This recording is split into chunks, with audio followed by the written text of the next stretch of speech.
On this Thursday night, defending the North. The NATO chief's historic trip to Canada's Arctic. It's increasingly important that we be able to defend the region. What it proves to Russia, distressed and depressed. They often do not get a lunch break. They don't get a coffee break. They have to stay late. The deteriorating mental health of Canada's doctors and nurses. Deals, delays, and demand. What's waiting in the wings for air travel this fall? Plus, flipping the script for Indigenous peoples. There's something out there. I'm coming with you.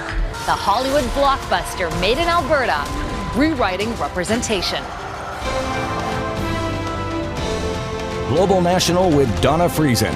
Reporting tonight, Farah Nasser. Good evening, and thank you for joining us. A historic and potentially impactful visit unfolded in Canada's north today. For the first time since its inception, the head of NATO touched down in the Canadian Arctic for a two-day visit, and there's lots to discuss. For decades, Canada has resisted NATO's involvement in the north, but with climate change heating up security threats and Russia looming on the other side, the visit signals Ottawa is warming up to the idea of help, defending a region seen as a first line of defense for North America. Eric Sorensen has tonight's top story. It was a photo op only, but with a clear message to Russia and the world. Ottawa is prepared to work with NATO in the Canadian Arctic for the first time. This is a joint Canadian-U.S. facility. This country has long partnered with the U.S. to protect Canadian sovereignty. The visit by Jens Stoltenberg is something new. Canada can show solidarity with NATO. This is obviously meant to be a message to be sent to Putin to demonstrate that acceptability. Ottawa recently announced it was shifting billions of dollars to modernize continental defense, including new radar systems. But critics say the government has been slow to procure what's needed. We have not, under governments of either national party, shown signs of seriousness about defense, and I'm sure Stoltenberg has noticed. It seems Arctic security has come full circle. 60 years ago, the U.S. military built the Dew-line radar defense system across Canada's north amid the Cold War with the Soviet Union. The North Polar regions offer the most direct, quickest routes for an attack on North American soil from a wide sector of Europe and Asia. For a few years, the icy relations thawed, but the war on Ukraine has renewed a sense of urgency. Russia's hypersonic weapons suggest Canada must upgrade its capabilities. It really puts a focus on the Canadian Arctic and the fact that our systems up there are somewhat very limited. The military regularly undertakes Arctic operations. NATO Secretary-General is taking in the current exercises in the far north as circumpolar nations worry about Russia's intentions beyond Ukraine. And particularly as a member of the northern tier of NATO, that we do have a responsibility to be able to respond to the Russians. Canada remains far short of NATO's expectation that 2% of GDP go to defense spending. But Ottawa appears to recognize the Arctic is a priority where it must spend more. Eric Sorensen, Global News, Toronto. For the first time in history, Ukraine's Zaporizhzhia nuclear power plant, occupied by Russian forces, was temporarily cut off from the power grid. These satellite photos show nearby fires that damaged the plant's transmission lines, forcing the disconnection. The nuclear plant is Europe's largest. Ukrainian staff are still operating the plant, but the site's been controlled by Russian forces since the early days of its invasion of Ukraine. The death toll from a Russian rocket attack on a train station in a small eastern Ukrainian town has risen. Officials now say at least 25 people were killed, dozens more injured, as the country marked its 31st Independence Day. Russia, meanwhile, claims it killed 200 Ukrainian soldiers in the attack. A Soviet-era monument came down with a splash in Latvia's capital today. The 80-meter monument, made up of 5 spires and topped by Soviet stars, commemorated the Red Army's victory over Nazi Germany. It's the latest Soviet monument to be taken down since Russia's invasion of Ukraine. It was built in 1985, when Latvia was still part of the Soviet Union. Tonight, we're getting a clearer picture of how Canadian doctors and nurses are coping with an under-resourced healthcare system, with overcrowded hospitals and ongoing staffing shortages. A new survey is painting a grim picture of their mental well-being. overwhelmed, overworked, and trying to manage another surge in patients after what's already been a trying few years has left them burnt out beyond their limit. Caryn Lieberman reports on the effects on their health. It's hard to tell you just what it's like to see the ravages of COVID-19. Dr. Laura Harryluck remembers the exact moment in the pandemic when she realized she was not okay, and it had nothing to do with her role in the intensive care unit. I got a request from a friend internationally, and it was to develop or revamp some educational modules that we use. And I just remember feeling overcome by anxiety and panic. As cases of COVID-19 decline, Canadians may be feeling a sense of normalcy, but on the front lines, every person has their limits. And when those limits are repeatedly and continually stressed, it'll wear down even the most resilient among us. And that's really the situation that Canada's physicians find themselves in. A survey conducted by the Canadian Medical Association beginning in October shows more than half of respondents reported experiencing symptoms of burnout, 1.7 times higher than 4 years ago. While the focus is on physicians, the crisis extends to other healthcare workers, including nurses. They often do not get a lunch break. They don't get a coffee break. They have to stay late. They have to do doubles. Half of the survey's respondents say they're dissatisfied with their work-life integration, meaning they don't feel they're meeting personal and professional obligations.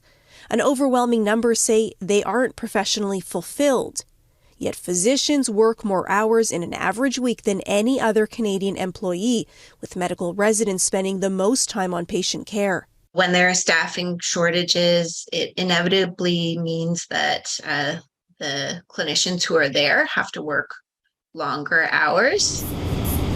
Family doctors and primary care clinics in BC are getting a $118 million boost from the province and Doctors of BC, but countrywide, physicians are calling for longer-term solutions.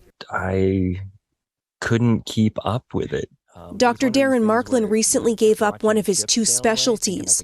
A lack of support, he says, continues to cause him stress. I look at our Alberta Healthcare Board and there's no physicians on it. Right? We have lawyers and business people. That tells me what direction we're going in. I'm terrified. I know they don't have my back. Caryn Lieberman, Global News, Toronto. Toronto Public Health has declared an outbreak of meningococcal disease in the city, with one person who died.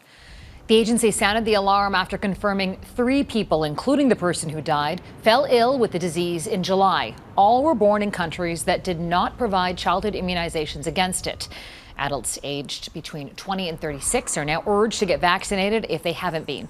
Meningococcal disease is caused by bacteria. It's spread through contact with respiratory and throat secretions, and it can cause dangerous infections of the brain, spinal cord, and bloodstream. There's some hopeful news, though, tonight about another concerning outbreak. The number of monkeypox cases reported globally dropped more than 20% in the last week. And as Dan Spector reports, it may be a signal public awareness and vaccine campaigns are working. And just a quick warning, this story contains some graphic images.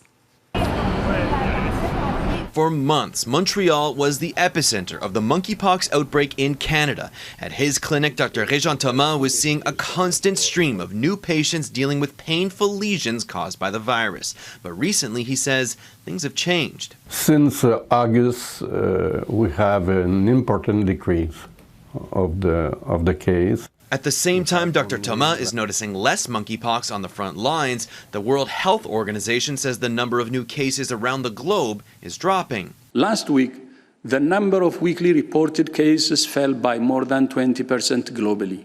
The news is not all good. The WHO says though the situation is improving in Europe, North and South America are seeing increases. In Latin America in particular, insufficient awareness or public health measures are combining with a lack of access to vaccines to fan the flames of the outbreak.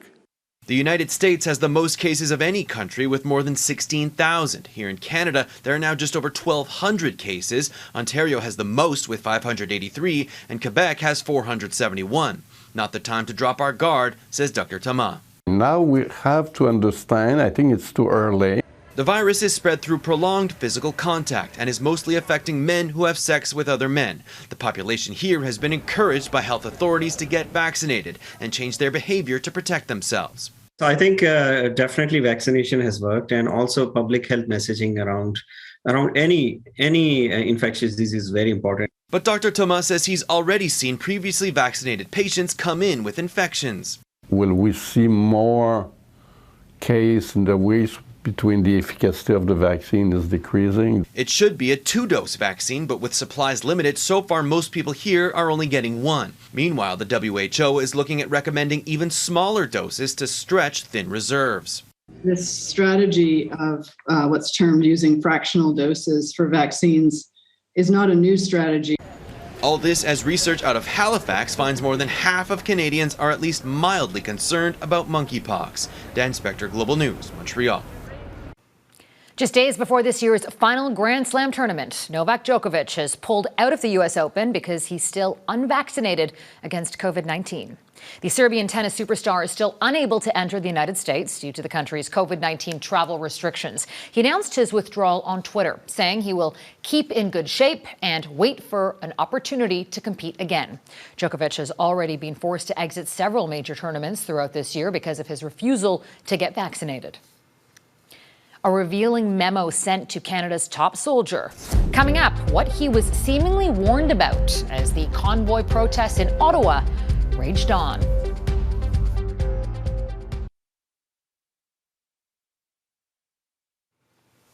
New documents reveal top military officials discussed what role the Canadian forces could play in helping clear demonstrators in the so-called Freedom Convoy from the nation's capital. Through access to information laws, Global News has learned senior defense officials weighed the risks of getting involved, starting just moments after the Trudeau government's unprecedented invocation of the Emergencies Act. Mercedes Stevenson reports.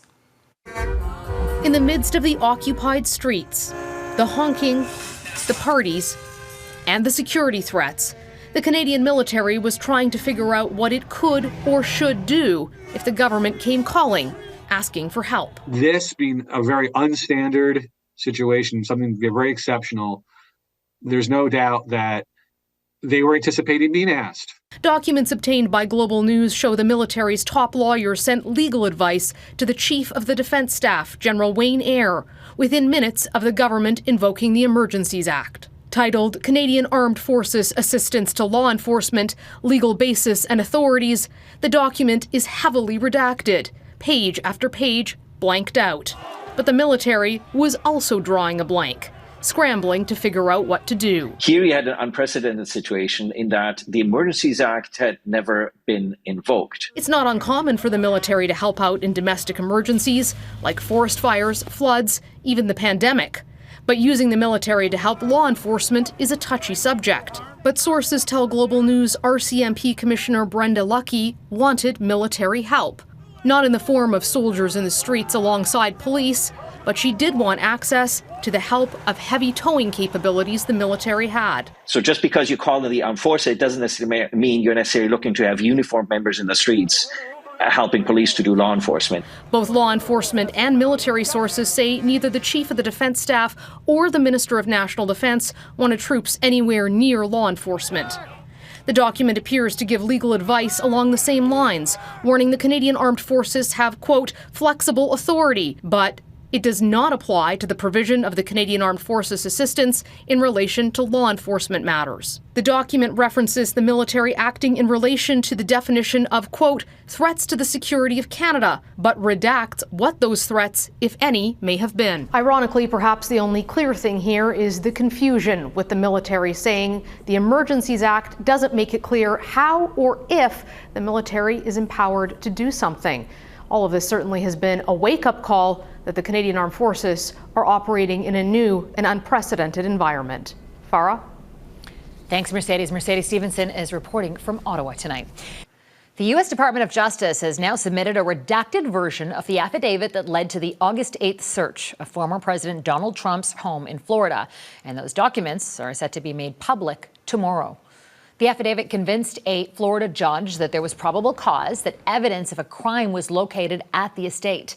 During that search, FBI agents seized multiple boxes of evidence, including classified documents taken from the White House when Trump left office. The Justice Department had opposed the unsealing of the affidavit, but the judge has ruled that it must release the redacted version tomorrow. Months after the tragic school shooting that killed 19 children and 2 teachers in Uvalde, Texas, the school district has fired its police chief. In an emotional meeting Wednesday attended by victims' families and survivors, the Uvalde School Board unanimously voted to terminate school police chief Pete Arredondo's contract. He had been under intense criticism for his command and hesitation during the shooting, which saw hundreds of officers wait more than an hour before confronting the shooter locked inside a classroom. He's the first police officer to be fired over the incident.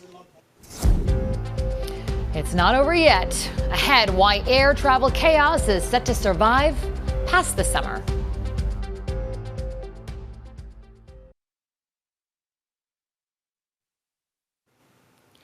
Air travel this summer, to say the very least, has been a whopping headache for passengers. So many have had holiday plans upended by lengthy delays, flight cancellations, and lost luggage. So it's no wonder Canadians are wondering whether the fall is going to be any better. Well, there's good news and there's bad news. Anne Gaviola now on what to expect when it comes to ticket prices and potential disruptions ahead. Passengers traveling through Pearson International, Canada's busiest airport, have had to pack a lot of patience. Earlier this summer, it was the worst airport in the world for delays. This month, it dropped to 5th. We have been non-stop throughout the whole summer, which has been very demanding, I must say, especially with last-minute travel. A lack of staff and so-called revenge travel, people desperate to hop on a plane after staying put for most of the pandemic, all played a part. In Transport Canada's latest update, 86% of flights left the country's top 4 airports within an hour of their scheduled departure time in early August. That is up from 75% the first week of July, still shy of the 92% pre-pandemic. It's marginal progress. Demand typically drops in the fall as people return to school and work. Aviation analysts see an opportunity for people looking for deals thanks to the emergence of low-cost carriers like Lynx and Flair Airlines. So there's a lot more competition for your travel dollars in the fall than there would be in the summer. And that competition translates into lower fares. So you'll see a significant drop in terms of pricing on Canadian routes. But deals may not be as easy to find for travel packages abroad, continuing the trend of higher prices this summer. Tour operators are dealing with inflated costs for just about everything. It's a combination of hotels with staffing. They've had to put maybe wages up. Of course, airline tickets have gone up as well. Until airports and airlines improve working conditions and adjust compensation, chronic staff shortages will continue to be the new normal. We're going to be in those situations where peak demand, whether it's summer, whether it's Christmas, whether it's Thanksgiving, whatever it is, Easter, you're all going to be stressing the airports and the airlines. Buckle up for more travel chaos on the horizon. Anne Gaviola, Global News, Toronto.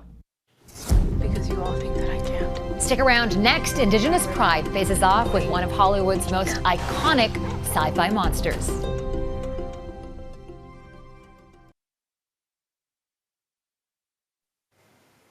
By now, either you or someone you know has probably seen the sci-fi monster movie Prey. The blockbuster has been the #1 streaming film in Canada for the past 3 weeks. Shot on Alberta's Stoney Nakoda First Nation, the film is the latest entry in the long-running Predator franchise. But it's this film's Indigenous cast and the female lead that's really turning heads.